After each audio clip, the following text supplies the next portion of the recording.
Welcome back to the channel Udgam Classes. I am Nidhi and I welcome everyone to my channel. So आज हम कर रहे हैं concave mirror और concave mirror क्या होता है उसके सारे केसेस के बारे में हम डिस्कस करेंगे वन बाय वन।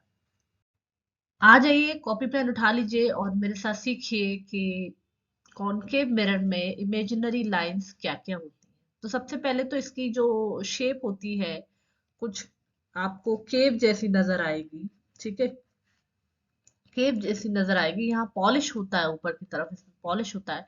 इसमें सबसे सेंटर में एक लाइन होती है जिसे हम क्या कहते हैं, हम कहते हैं प्रिंसिपल एक्सेस। प्रिंसिपल एक्सेस कहते हैं, ये जो लाइन है इसको प्रिंसिपल एक्सेस कहते हैं।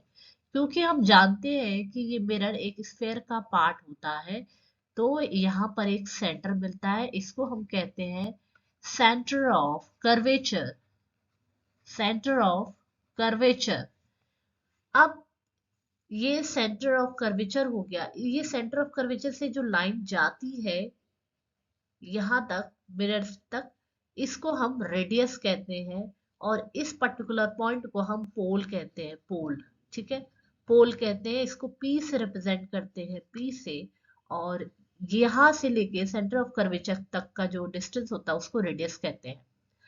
रेडियस को हम ऐसा भी कह सकते हैं, अच्छा, रेडियस का हाफ जो होता है, यहाँ पर रेडियस का ही आधा क्या होता है, आप रेडियस का आधा लगा लीजिए, हाफ लगा लीजिए। Minute, just a minute, sorry यहाँ नहीं होगा ये। रेडियस का, एक मिनट, रेडियस का हाफ जो होता है इसको हम फोकस कहते हैं। क्या कहते हैं, फोकस कहते हैं। फोकस क्या होता है, रेडियस का हाफ होता है। या फिर हम ऐसा कह सकते हैं, रेडियस बराबर 2f भी कह सकते हैं। ठीक है, रेडियस बराबर 2f भी कह सकते हैं। तो मैंने क्या क्या डिस्कस किया आपसे, सेंटर ऑफ कर्वेचर, इसको c से रिप्रेजेंट करते हैं। फोकस क्या हो गया, रेडियस का हाफ हो गया। ठीक है, रेडियस को 2f भी बोल सकते हैं।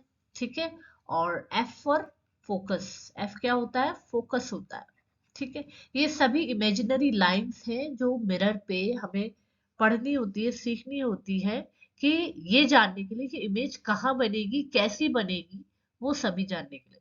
और ये जो लाइनें मैंने आपसे डिस्कस किया ये प्रिंसिपल एक्सेस कहलाती है। ठीक है, और ये जो सेंटर में है इस मिरर के, ये इसको पोल कहते हैं। इसको क्या कहते हैं, पोल कहते हैं। तो सभी इंपॉर्टेंट चीजें हमने सीख ली हैं और आगे बढ़ते हैं, कुछ केसेस देख लेते हैं कि केसेस कैसे बनेंगे। ठीक है, चलिए अब हम कुछ केसेस देख लेते हैं कॉनकेव लेंस में, जो हमें पढ़ने जरूरी होते हैं। जैसे जो इमेज का फॉर्मेशन है उसके लिए कुछ पॉइंट्स हैं, वो क्या है देख लेते हैं।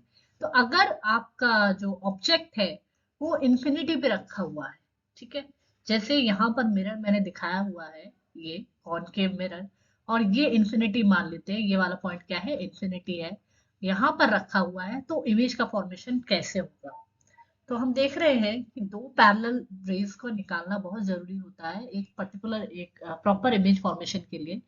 तो ये ऑब्जेक्ट रखा हुआ है आपका, ठीक है, और ऑब्जेक्ट इंफिनिटी पे रखा हुआ है, और ये आपकी प्रिंसिपल एक्सिस है, ये प्रिंसिपल एक्सिस है। ठीक है, ऑब्जेक्ट ये रखा हुआ, रेज गई, ठीक है, टकराने के बाद फोकस से क्रॉस कर गई। ठीक है, और इसी तरीके से दो रेज हमें निकालनी होती है, तो ये भी क्रॉस, ये रेज गई और टकराने के बाद ये फोकस पे मीट करे, तो जिस पर्टिकुलर पॉइंट पे मीट करेगी वहीं पर आपकी इमेज का फॉर्मेशन होगा। तो इमेज अगर इंफिनिटी, सॉरी, ऑब्जेक्ट अगर इंफिनिटी पे रखा है तो इमेज कहाँ बनेगी, फोकस पे बनेगी। बस आपको इतना दिमाग में रखना है। अच्छा, इमेज कैसी बनेगी, तो हाईली डिमिनिश। हाईली डिमिनिश का मतलब है बहुत छोटी, हाईली डिमिनिश मतलब बहुत छोटी, वेरी स्मॉल। ठीक है, और उसके बाद इमेज कैसी बनेगी, रियल और इन्वर्टेड। रियल और इन्वर्टेड, रियल और इन्वर्टेड इमेज कैसी बनेगी, रियल और इन्वर्टेड, हाईली डिमिनिश, रियल और इन्वर्टेड। ठीक है, नेक्स्ट देखेंगे कि अगर ऑब्जेक्ट आपका सेंटर ऑफ कर्वेचर पर रखा है, यहां पर मैं आपको वन बाय वन ये सारे डिस्कस करती हूँ। नेक्स्ट केस देखते हैं। When an object is placed behind the center of curvature, centre of curvature के पीछे जब ऑब्जेक्ट रखा हुआ होता है, तो इमेज कैसी बनती है, किस तरह से बनती है, हम देख लेते हैं। मान लीजिए ये ऑब्जेक्ट रखा हुआ है सेंटर ऑफ कर्वेचर से, तो यहाँ से दो रेज हम देखेंगे। एक ये जा रही है प्रिंसिपल एक्सिस के पैरेलल, और ये हिट करेगी फोकस से होते हुए, मिरर को हिट करके फोकस से होते हुए इस तरफ जा रही है। हमें दो रेज निकालना जरूरी होता है टू मेक अ इमेज। सो ये अभी आप देख सकते हैं, ये वाली जो रे है ये सेंटर ऑफ कर्वेचर से आ रही है और उसी डायरेक्शन में वापस भी हो जा रही है। तो अब जब ये दोनों जो रेज हैं जिस पर्टिकुलर पॉइंट पे मिलते हैं वहीं पर इमेज बनती है। जो क्रॉस सेक्शन आपको दिखता है तो वहीं पर हमें एरो डालना है और यहीं पर आपको इमेज बनती है। तो इमेज कैसी है आप देख सकते हैं। इमेज जो है एक तो रियल बनेगी, कॉनकेव में मैंने ज्यादातर बताई है आपको, बस एक ही केस हमें अलग पढ़ने को मिलता है, रियल और इन्वर्टेड। और कैसी है, स्मॉल है।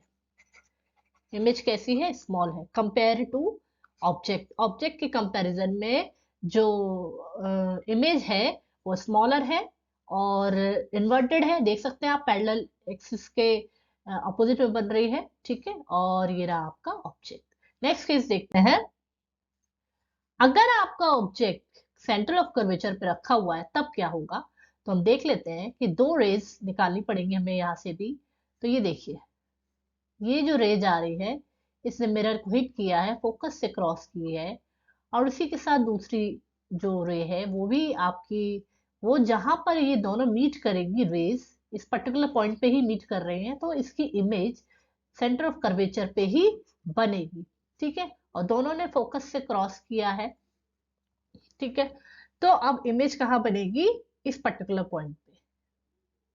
तो इमेज की प्रॉपर्टी देख लेते हैं। इमेज की प्रॉपर्टी कैसी है, सेम साइज, जैसा ऑब्जेक्ट का साइज है वैसे ही आपका इमेज का साइज है। इमेज कैसी, रियल है वर्चुअल है, तो इमेज रियल है, ठीक है। और रियल हो गई, सेम साइज हो गई। इन्वर्टेड है या इरेक्ट है, इरेक्ट मतलब सीधा, ये इन्वर्टेड है। तो कॉनकेव में कैसी बनती है, रियल और इन्वर्टेड, सेम साइज की हो गई। तो जैसे जैसे ऑब्जेक्ट पास में चला जाता रहेगा और जो इमेज है वो आपकी दूर होती रहेगी सेंटर से, ठीक है। अब देख लेते हैं आगे। नेक्स्ट, अगर आपका ऑब्जेक्ट सेंटर ऑफ कर्वेचर और फोकस के बीच में आ जाता है इस पोजीशन पे, जैसे ये ए भी रखा हुआ है, तो अगेन हमें दो रेज निकालनी पड़ेगी ऑब्जेक्ट से। एक रे तो आपकी हिट करी है, ये यहाँ से क्रॉस कर गई है फोकस से, ठीक है, यहाँ तक। और दूसरी रे एक और निकालनी पड़ेगी, वो सेम डायरेक्शन में, उसी जिस डायरेक्शन में गई थी उसी डायरेक्शन से वापस आते हुए सेंटर ऑफ कर्वेचर से क्रॉस करती है एक पर्टिकुलर पॉइंट पे। ये आप देख सकते हैं बी डैश ए डैश। और अब हम इमेज की प्रॉपर्टी देख लेते हैं। तो इमेज की प्रॉपर्टी कैसी बनेगी, क्योंकि यहाँ पर इंटरसेक्शन आपको देखने को मिल रहा है पर्टिकुलर पॉइंट पे। तो इमेज की प्रॉपर्टी कैसी है, इमेज है आपकी larger than object. Larger than object, object से बड़ी है। दूसरा या फिर कह सकते हैं बिगर देन ऑब्जेक्ट। और दूसरा इन्वर्टेड है, बिल्कुल इन्वर्टेड है, इन्वर्टेड है, ठीक है। तो यहाँ पर मैंने लिखा हुआ है कि इमेज कैसी है, इमेज रियल है, इन्वर्टेड है और आपकी लार्जर कंपेयर टू ऑब्जेक्ट से कंपेयर करेंगे तो ये बड़ी बनेगी, ठीक है। नेक्स्ट देखते हैं केस। नेक्स्ट केस है जब फोकस पे आपका ऑब्जेक्ट रखा हुआ है तब क्या होगा। तो फोकस पे जब ऑब्जेक्ट रखा हुआ है तो ये ऐसे मिरर को हिट करेगी और फोकस से क्रॉस कर जाएगी और वहीं से एक और रेज निकालेंगे, ये आपकी सेंटर ऑफ कर्वेचर से क्रॉस करेगी। तो यहाँ हम मान लेते हैं कि ये इमेज जो है ना वो इन्फिनिटी पे बनती है, जाके इन्फिनिटी पे। तो जस्ट प्रेडिक्शन के लिए हम क्या बोल सकते हैं कि इमेज कैसी बनेगी, इन्वर्टेड। एक तो इन्वर्टेड बनेगी, उल्टी बनेगी, रियल बनेगी। और आपकी साइज कैसा होगा, साइज लार्जर होगा, ठीक है। साइज कैसा होगा, लार्जर होगा। When object is placed on the focus, जब भी आप फोकस पे रखेंगे इमेज कैसी बनेगी, रियल, इन्फिनिटी पे बनेगी जाके जो इमेज है। और साइज कैसा होगा, साइज जो है लार्जर होगा, ऑब्जेक्ट जो है उसके साइज से बड़ा होगा, ठीक है। नेक्स्ट देख लेते हैं। अगर आपका ऑब्जेक्ट फोकस से और पोल के बीच में आ चुका है तो ऑब्जेक्ट कहाँ बनेगा, क्योंकि ये और ऑब्जेक्ट पास आ गया तो इसकी इमेज अब मिरर के पीछे बनेगी जाके। और इसलिए हम कहेंगे जो इमेज है, चलिए इमेज के बारे में बाद में डिस्कस करेंगे, पहले देख लेते हैं। तो ये ऑब्जेक्ट रखा हुआ है, इसने हिट किया, जो रेज निकालनी वो हमें दो निकालनी है। एक रेज हिट किया और उसी से वापस ये उसी डायरेक्शन में सेंटर ऑफ कर्वेचर से क्रॉस कर रही है। नेक्स्ट है आपकी एक और रे है जो कि यहाँ पर आप देख सकते हैं पोल से टकराने के बाद ये वापस दूसरी डायरेक्शन में जा रही है।